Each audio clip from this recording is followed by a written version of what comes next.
That is a huge six.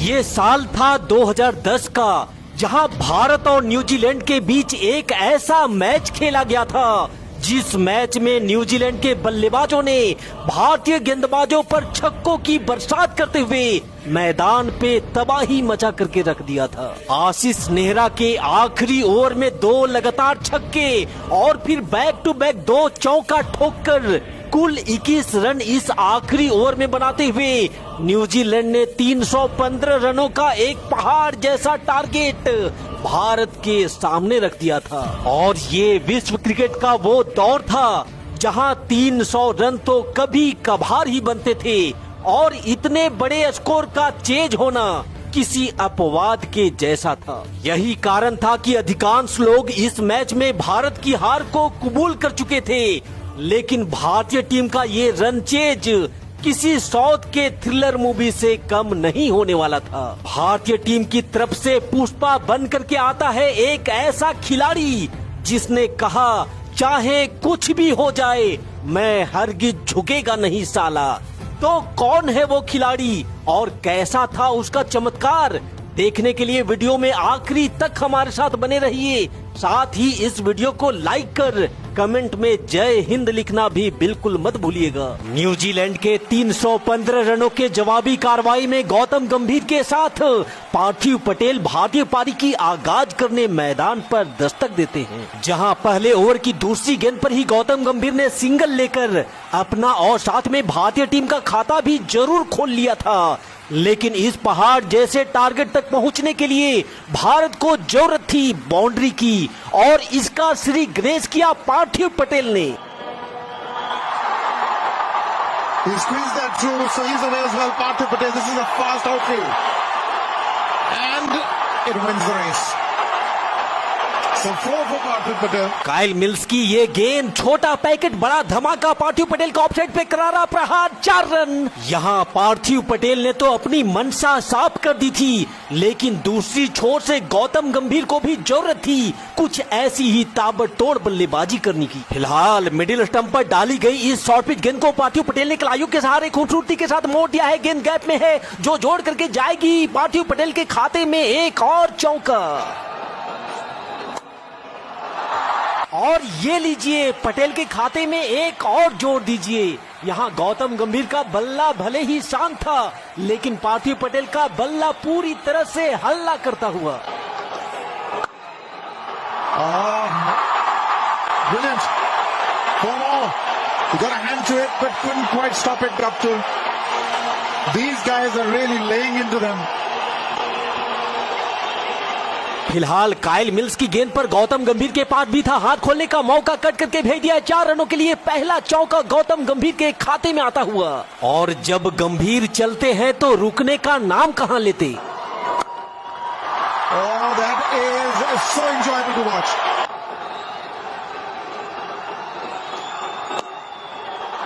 For more, there's nobody on fine leg. The man is in for the catch. Gautam Gambhir has just turned it, used the pace of the delivery to get successive boundaries now. That's gone in the air as well, and that's running away for 4. You're just giving too much room, and they're playing to the strength of both these batsmen at the moment, New Zealand. Nicked in 4 more. Ounce of luck, but New Zealand need wickets, and short cover and short mid wicket are not going to do it for them. Where are the slips? Oh, that's not a bad delivery. Not a bad delivery at all. And a little bit of luck for Gautam Gambhir. यहाँ गौतम गंभीर एवं पार्थिव पटेल ने भारतीय team को एक सदी हुई शुरुआत दिलवाते हुए 9.3 ओवर में ही 67 रन टीम इंडिया के खाते में जोड़ दिए थे। लेकिन तभी 10वें ओवर में गौतम गंभीर 24 बॉल में 27 रनों की पारी खेल आउट हो जाते हैं और 67 के स्कोर पर भारतीय टीम को पहला झटका लग जाता है। गौतम गंभीर का विकेट भारतीय टीम के लिए एक बड़ा झटका था, लेकिन इससे भी बड़ा झटका भारतीय टीम को तब लगता है जब विराट कोहली, जिनसे एक बड़ी पारी की उम्मीद थी वो अपना खाता तक नहीं खोल पाते हैं और 0 के स्कोर पर कोहली भी पवेलियन वापस लौट जाते हैं। एक ही ओवर में 2 विकेट खोकर यहाँ दबाव पूरी तरह से भारतीय टीम के ऊपर आ चुका था, लेकिन फिर यहाँ से आगे युवराज सिंह के साथ मिलकर पार्थिव पटेल ने भारतीय पारी को संभाला और जीत की राह पर आगे बढ़ना शुरू कर दिए।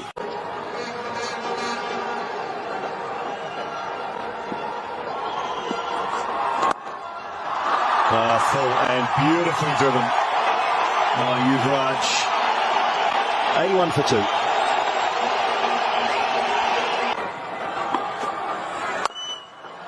That's a good hit.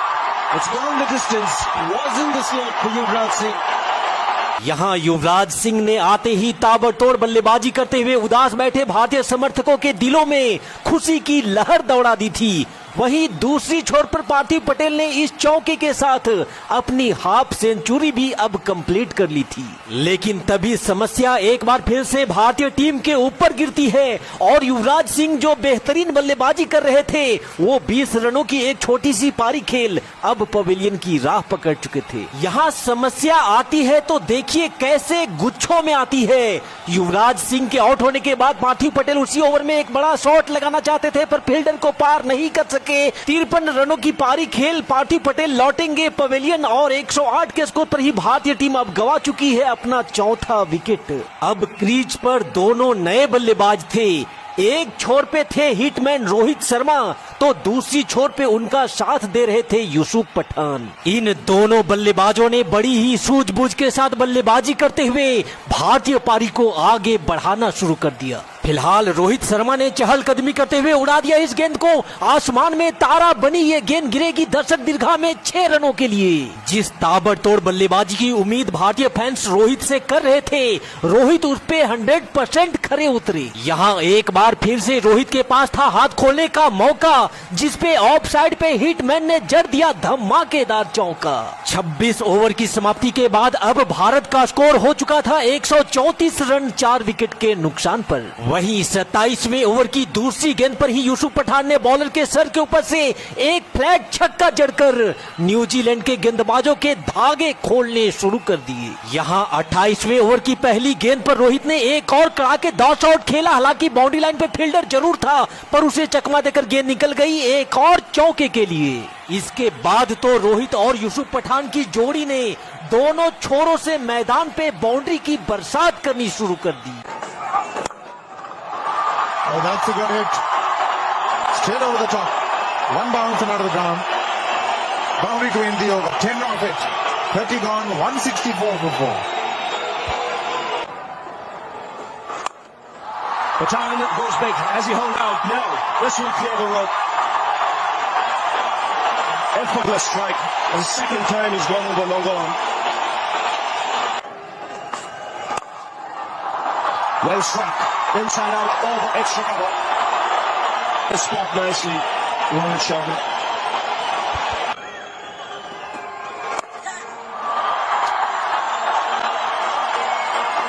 Splits the field. यहाँ यूसुफ पठान और रोहित शर्मा ने न्यूजीलैंड के गेंदबाजों को तूफान का दर्शन करवाते हुए भारत के स्कोर को 186 रनों तक पहुंचा दिया था। लेकिन तभी घटती है वो घटना जिसने भारत की जीत की उम्मीदों पर एक बार फिर से पानी फेर दिया था। 44 रनों की एक बेहतरीन पारी खेलने के बाद रोहित शर्मा अब भारतीय टीम का साथ छोड़ चुके थे और रोहित के इस विकेट के साथ ही अब भारत के जीत का सपना भी टूटता हुआ नजर आने लगा था। लेकिन मैदान पे खड़ा था वो पठान जिसने कहा चाहे कुछ भी हो जाए मैं झुकेगा नहीं, आखिरी गेंद तक भारत को जीत दिलाने के लिए मैं लड़ेगा। यहाँ से आगे यूसुफ पठान ने सौरभ तिवारी के साथ मिलकर बड़ी ही बहादुरी से न्यूजीलैंड के गेंदबाजों के साथ लड़ना शुरू कर दिया। देखते ही देखते अब भारत का स्कोर भी 200 रनों को पार कर चुका था, लेकिन अब भी भारत को जीत के लिए 84 बॉल पर 113 रनों की जरूरत थी। पारी का 37वां ओवर शुरू होता है जिसकी पहली ही गेंद पर यूसुफ पठान ने लॉन्ग ऑन के ऊपर से एक बड़ा छक्का लगा करके अपनी हाफ सेंचुरी भी कंप्लीट कर ली थी। इसके बाद तो यूसुफ पठान ने पीछे मुड़कर देखा ही नहीं, उनकी बस एक कोशिश थी कि गेंद को बस बाउंड्री के पार भेजते जाओ, बाकी जो होगा देखा जाएगा। Oh, that is massive. That is the biggest one. It's out of the stadium.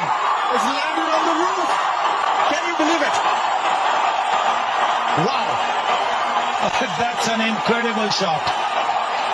I don't think the ball has ever been hit out of the stadium. Mohandas Menon will obviously correct me if it has been. But this is again the length ball that we are talking about. The experienced Kyle Mills bowling the length ball. That was what Yusuf was looking for. If you take a look now, India's ahead of New Zealand. 235 for 5. Well, that's a good hit. That will certainly be for inside out. Got the length and he's got the boundary. He's got hold of that one. He's going to get 4. यहाँ यूसुफ पठान की कातिलाना बल्लेबाजी ने New Zealand के दिग्गज गेंदबाजों को चारों खाने चीत करके रख दिया था। अब उनके चेहरों पर फ्रस्ट्रेशन साफ तौर पर दिखाई दे रहा था। अब गेंद बची थी 45 और रन चाहिए था 62। इसी बीच इस बार फुल टॉस गेंद को फुटबॉल की तरह उड़ा करके भेज दिया यूसुफ पठान ने वन बाउंस से एक और चौके के लिए। और यूसुफ पठान को यहाँ बॉल डालोगे तो किसी भी हाल में बक्से नहीं जाओगे। एक और छक्का यूसुफ पठान के बल्ले से निकलता हुआ।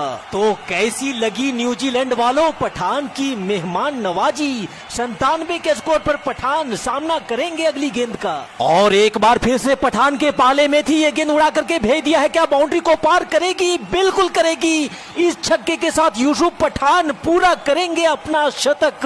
कमाल, लाजवाब, बेमिसाल यूसुफ पठान का ये शतक मात्र एक शतक नहीं बल्कि इन्होंने टीम इंडिया को इतने बड़े रन चेज में संकट से निकालकर इस मुकाम तक पहुंचा दिया था। और दूसरी छोर से सौरभ तिवारी का भी योगदान काफी सराहनीय रहा। इस रन चेज में वो यूसुफ पठान के साथ कंधा से कंधा मिलाकर साथ खड़े थे। जब जरूरत थी सिंगल लेने की तब सिंगल लिया। और अब सौरभ तिवारी भी हाथ खोलने में थोड़ा भी संकोच नहीं कर रहे थे। लेकिन इस मैच के रियल हीरो तो यूसुफ पठान थे जिन्होंने इस सिंगल के साथ भारत के स्कोर को 315 रनों तक पहुंचाकर स्कोर को बराबर कर दिया था। अब गेंद बची थी 8 और रन चाहिए था मात्र 1। लेकिन सौरभ तिवारी ने अगली ही गेंद पर एक विजयी छक्का लगा करके इस बड़े रन चेज में भारतीय टीम को विजयी बना दिया। लेकिन भारतीय टीम के इतिहास बनाने की ये कहानी शायद यूसुफ पठान के बगैर अधूरी रह जाती, जिन्होंने गेंदबाजी में 3 विकेट तो लिया ही, साथ ही बल्ले से भी धमाका करते हुए मात्र 96 बॉल पे 123 रनों की धमाकेदार पारी खेल भारत को ये मैच जिताया। तो यूसुफ पठान की इस यादगार मैच जिताऊ पारी के नाम इस वीडियो पे एक लाइक जरूर दीजिएगा। और ऐसे ही धमाकेदार मैचों की कहानियों के लिए इस चैनल को सब्सक्राइब करना भी बिल्कुल मत भूलिएगा। Thanks for watching this video. जय हिंद, वंदे मातरम।